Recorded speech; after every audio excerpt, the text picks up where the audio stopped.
Narasapuram parliament ఉమ్మడి కూటమి BJP అభ్యర్థి భూపతిరాజు శ్రీనివాస్ వర్మ ఎన్నికల ప్రచారంలో దూసుకెళ్తున్నారు. జనసేన, టీడీపీ, బీజేపీ కూటమికి ప్రజల నుండి అపూర్వ స్పందన వస్తుందని, అవినీతిని అరికడితే మేనిఫెస్టోలో ఉన్న హామీలన్నీ నెరవేర్చవచ్చని, నరసాపురం పార్లమెంటు ప్రజల సమస్యలు తీర్చగల సామర్థ్యం తనకు ఉందని భూపతిరాజు శ్రీనివాస్ వర్మ అన్నారు.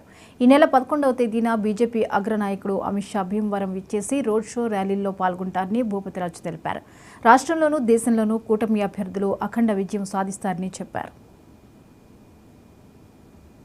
ఎన్నికలకు రంగం సిద్ధమైంది. ఇంకా వారం రోజులు మాత్రమే ఉండటంతో ప్రతి రాజకీయ నాయకులు, ప్రతి ఓటరు దేవుణ్ణి ఆ ఓటు తమ వైపు తిప్పుకునే విధంగా తమ ప్రయత్నాలు తాము చేసి ప్రచారాన్ని ఉధృతం చేస్తున్నారు. ప్రస్తుతం పశ్చిమ గోదావరి జిల్లా నరసాపురం పార్లమెంటుకి ఉమ్మడి అభ్యర్థిగా పోటీ చేస్తున్న బీజేపీ పార్టీ నుంచి భూపతిరాజు శ్రీనివాస్ వర్మ మనతో ఉన్నారు. ఆయన నుంచి మరింత సమాచారం తెలుసుకుందాం. సార్, మీరు ఆల్రెడీ పార్లమెంట్కి బీజేపీ తరఫున కూటమి అభ్యర్థిగా పోటీ చేస్తున్నారు. అసలు ఎలా ఉంది ప్రణాళిక? ప్రజల నుంచి ఓటుని మీ వైపు ఏ విధంగా రాబట్టుకుంటున్నారు? అంటే జనసేన, టీడీపీ, బీజేపీ నుంచి ఉన్నారు కాబట్టి వాళ్ళ ఓటు కూడా ఎలాగ వస్తుంది? ప్రజలు పెద్ద ఎత్తున కూటమికి అనుకూలంగా తీర్పునివ్వడానికి సిద్ధంగా ఉన్నారు. అన్నిటికీ మంచి కూటమి పార్టీలు ఏవైతున్నాయో ఈ మూడు కూడా బీజేపీ కానీ, జనసేన కానీ, టీడీపీ కానీ చక్కని సమన్వయంతో, పొత్తుల్లో చిన్న చిన్న ఇబ్బందులు ఉంటాయి కానీ వాటిని అన్నిటిని కూడా అధిగమించి చక్కటి సమన్వయంతో ముందుకెళ్తున్నాం. నా పార్లమెంట్లో నేను, నా పరిధిలో ఉన్నటువంటి 7 అసెంబ్లీ సభ్యులు కూడా చక్కటి సమన్వయంతో ముందుకెళ్తున్నాం. ప్రజల్లో ప్రభుత్వం మీద వ్యతిరేకత మేము అనుకున్న దానికంటే ఎక్కువగా ఉంది. ఖచ్చితంగా ఈ ఎన్నికల్లో ఈ పార్లమెంట్ నియోజకవర్గంలో నరసాపురం పార్లమెంట్ అభ్యర్థిగా నేను, 7 అసెంబ్లీ అభ్యర్థులు 1+7 8 కూడా పెద్ద మెజార్టీతో గెలబోతాం. అలాగే అటు జనసేన, ఇటు టీడీపీ అధ్యక్షులు ఇద్దరు కూడా ఉమ్మడి మేనిఫెస్టో రిలీజ్ చేశారు. కానీ అందులో బీజేపీ తరఫున ఎవరో కూడా పార్టిసిపేట్ చేయకపోవడంతో అటు వైఎస్ఆర్సీపీ పార్టీ నుంచి తీవ్ర విమర్శ అయితే, అంటే మోడీ గారే దీన్ని నమ్మలేదు మేనిఫెస్టో, అందుకే వాళ్ళ నుంచి ఎవరో కూడా పార్టిసిపేట్ చేయలేదు అంటున్నారు. దీన్ని ఏ విధంగా చూడాలి? మేనిఫెస్టో వాళ్ళిద్దరూ కూర్చొని మేనిఫెస్టో తయారు చేసిన నాటికి భారతీయ జనతా పార్టీ భాగస్వామ్యం కాలే. మేనిఫెస్టోలో అంశాలు ఎప్పుడో చర్చించబడ్డాయి.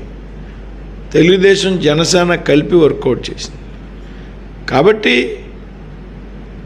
మీకు ఈ అనుమానం ఉంది తప్పించి మేనిఫెస్టోలో, ఉమ్మడి మేనిఫెస్టో నేను అమిత్ షా గారు చెప్పింది అన్నారు, ఇవాళ మోడీ గారు చెప్పింది ఉన్నారు, డీజీపీని మార్చారు. కాబట్టి మేనిఫెస్టోలో అది ముందే తయారైనటువంటి మేనిఫెస్టో.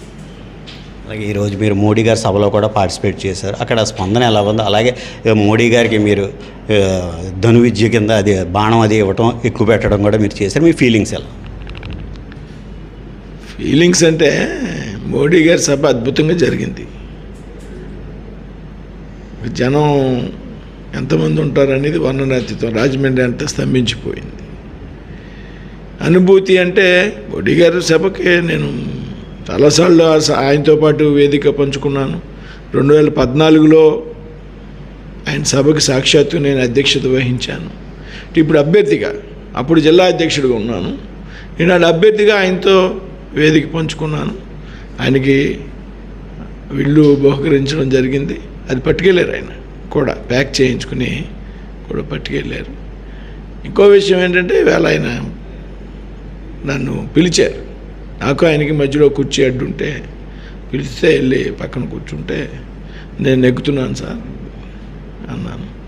అంటే నువ్వు నెగ్గిరా, నీ సంగతి నేను చూసుకుంటాను అనేటువంటి భుజం తట్టి ఇచ్చినటువంటి ప్రోత్సాహం నాకు పార్లమెంట్ సభ్యుడిగా ఆయన ఇచ్చిన అవకాశమే మంచి అవకాశం. ఆ ప్రోత్సాహం నేను మర్చిపోలేను. అలాగే ఇప్పుడు ఉమ్మడిగా విడుదల చేసిన మేనిఫెస్టోలో అంతా కూడా ప్రజల్ని ఏదో మాయ మాటలు చేస్తున్నట్టుగానే ఉంది తప్ప, అంటే ఇప్పుడు మేము ఇస్తున్న దాన్నే వారే మళ్ళీ తిరిగి ఇచ్చారు తప్ప, దాని నుంచి ఏదో ఎక్సెస్ పెంచేసి దానికా అంటే 1,00,000 కోట్ల బడ్జెట్ కూడా ఎక్సెస్ అవుతుంది, ఏ విధంగా నెరవేరుస్తారని కూడా తీవ్రంగా వాళ్ళు విమర్శిస్తున్నారు.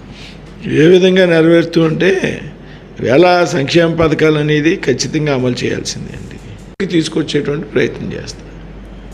ఇది నరసాపురం పార్లమెంట్ నుంచి ఉమ్మడి అభ్యర్థిగా కూటమి అభ్యర్థిగా పోటీ చేస్తున్నా ఖచ్చితంగా కూడా అఖండ మెజార్టీతో నేను గెలుపొందుతానని, అలాగే ఇటు రాష్ట్ర ప్రభుత్వంలో కూడా ఉమ్మడి కూటమి అభ్యర్థులందరూ కూడా అఖండ విజయంతో గెలుపొందుతారని, అలాగే దేశంలో మళ్ళీ తిరిగి మోడీ ప్రధానిగా అవుతారని తెలుపుతున్నారు. కెమెరామెన్ శివతో బ్రహ్మేంద్ర, 99 టీవీ, భీమవరం. ఎన్టీఆర్